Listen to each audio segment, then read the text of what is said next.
Umshini Wami prevails like a tsunami. The man who has transformed a liberation struggle anthem, Umshini Wami, into a powerful rally song in his bid to become the president of the African National Congress, the ANC of South Africa, has won. Mr. Jacob Zuma, better known as Msholozi, has been overwhelmingly elected as the president of South Africa's governing party, the ANC. He defeated the incumbent president, Mr. Thabo Mbeki. You could hear the boisterous celebrations as he was announced a victor. This is the first time Zulu becomes the president of the ANC. In fact, the ANC was formed by a Zulu man called Pixley Seme of Inanda in 1912, making the ANC the oldest liberation movement in Africa. However, it will likely become the first time in history a Zulu becoming the president of the Republic of South Africa in 2009. Even though he says he will allow Mbeki to run the country until 2009, that could change, in which case Mr. Mbeki will be forced to step down to allow Zuma to take over for 2009. What does this mean? This means that since the ANC is the majority party, Mr. Jacob Zuma is tipped to succeed Mr. Mbeki as the president of the Republic of South Africa when the general elections of that country takes place in 2009. South Africa has a term limit, meaning that the country's president can only rule a maximum term of 2 terms. Mr. Mbeki succeeded Mr. Mandela in 1999, who only ruled for 1 term. Why is Mr. Zuma so popular? It is due to a variety of factors, most important of which is his ability to connect with the ordinary people. He enjoys the support of the powerful Congress of South African Trade Unions, the South African Communist Party, the ANC Women's League, of which Winnie Madikizela Mandela is an iconic stalwart. You know, the MK Veterans Association, which is the one that brought the liberation in South Africa, and many other progressive organizations of South Africa. Mr. Mbeki, who has been an impressive president of South Africa, lost touch with the common folk over time. He kind of became detached or disconnected, kind of aloof from ordinary folks, or at least he came across that way, or he was perceived that way.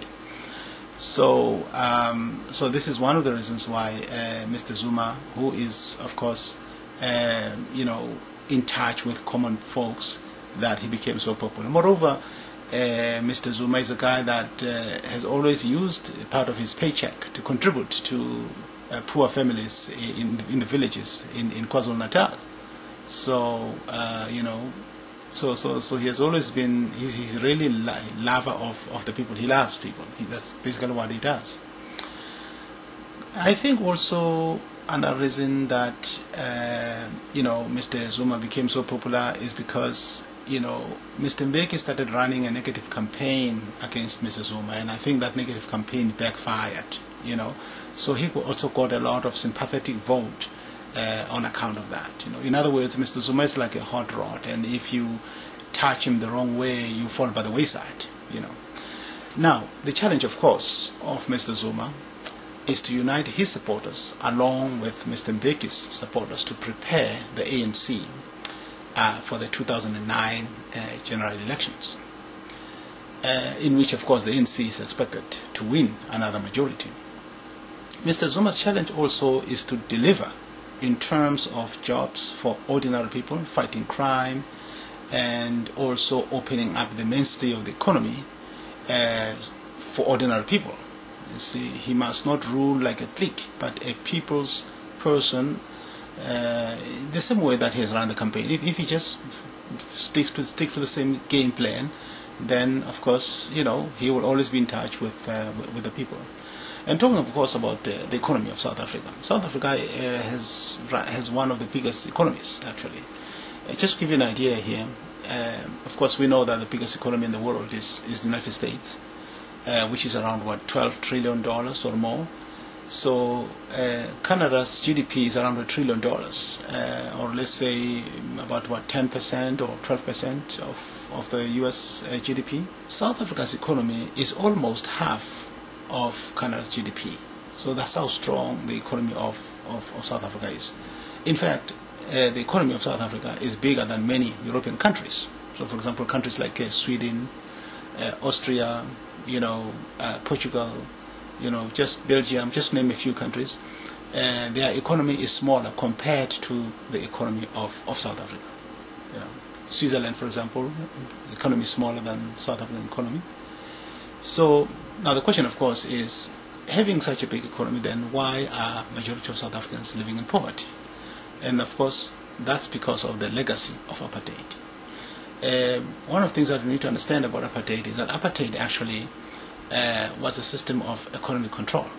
So just like slavery was a system of economic control. So in slavery, people don't get paid because the idea is to exploit them economically in order to enrich only a certain class of people. And the same thing applies to apartheid. The whole idea is, during apartheid, if you're an African, you don't get paid, or if you get paid pittance or peanuts. And of course, if you pay peanuts, then you're going to get monkey business, anyways. So of course, Mr. Zuma is going to correct that. So he's going to do a better job than Mr. Mbeki in terms of making sure that ordinary people have access to the economy, that kind of stuff.